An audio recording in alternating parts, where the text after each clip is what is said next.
Many people love it, many people hate it. Yes, that's right, I'm talking about throw loops. Please! Please! No! And in this video, I'm gonna be going over how to counter throw loops. Stay with me.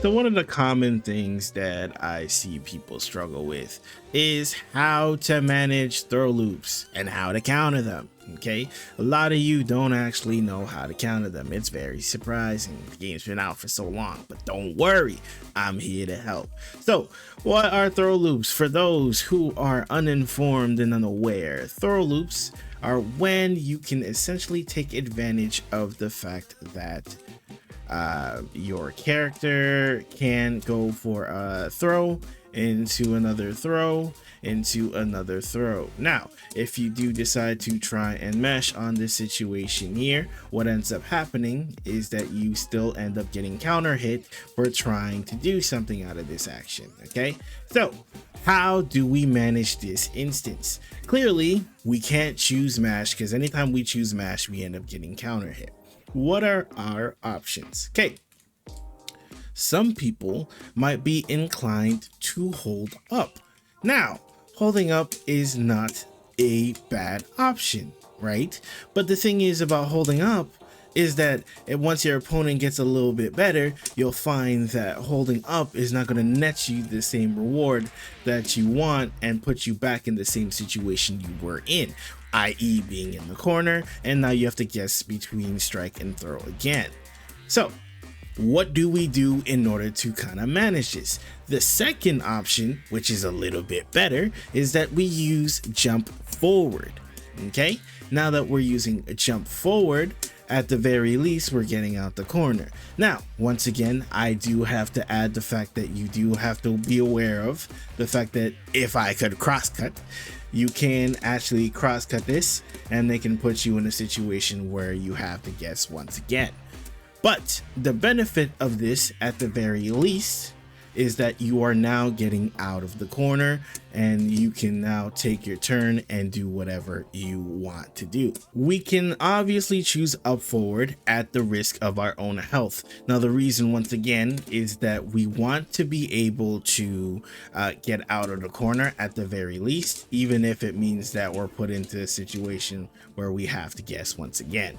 At the very least, once you have to do that drive rush off of the DP situation, you still have a chance to guess, and if they really want you in the corner, you can kind of scout that and go for different punishes. So what other options do we have in this case? We have a little bit more bolder of an option. Okay, now this bold option is backdash. Okay, now backdash has certain benefits to it, that being you're right in their face and they have whiffed in your face, meaning that you can press a very quick button.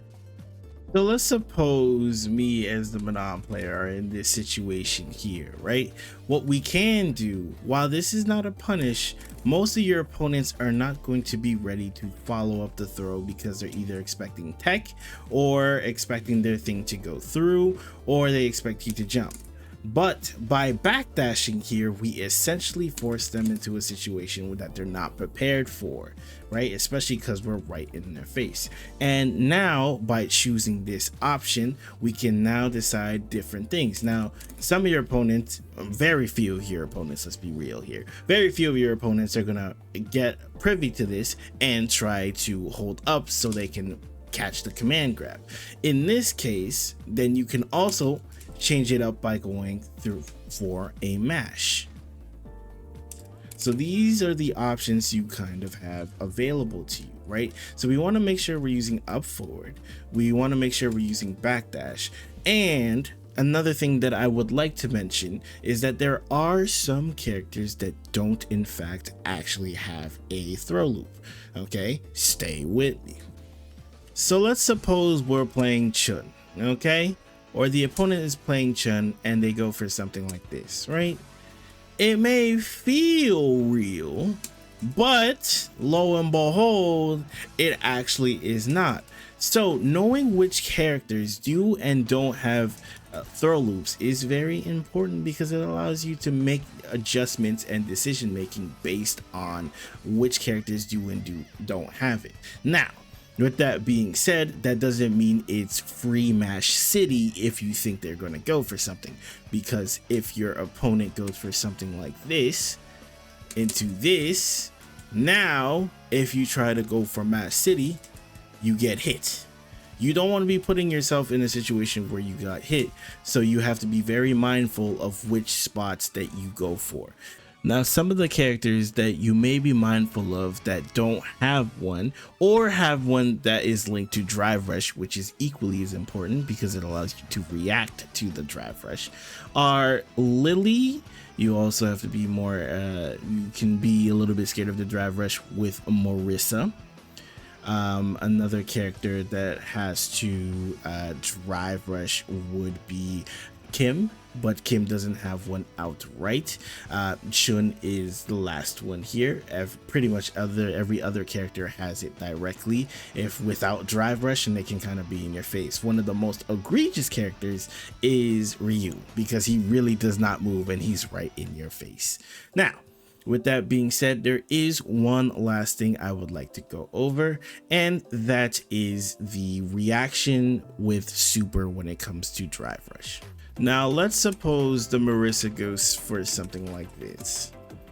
Okay, if they go for something like this, something to note is that if you see them drive rush, you can essentially see that moment as a moment to react to their drive rush, and you can go for the punish. Another end of this is that if your opponent realizes that you're reacting to their drive rush, they may be inclined to try and bait you out, doing something along the lines of something like that. So in those cases, you see it and then you try to punish it using super, and then you're unsuccessful and you get punished. Okay, so with that being said, these are the options you should be trying to use and incorporate in your games. I would suggest going into the casual match and looking for different opportunities to practice your defense, because honestly, offense is baby mode. If we're being honest, offense is baby mode, but it's defense. Being able to react, being able to predict are the keys to making sure that you win your games more consistently. With that being said, have a good one now. Peace.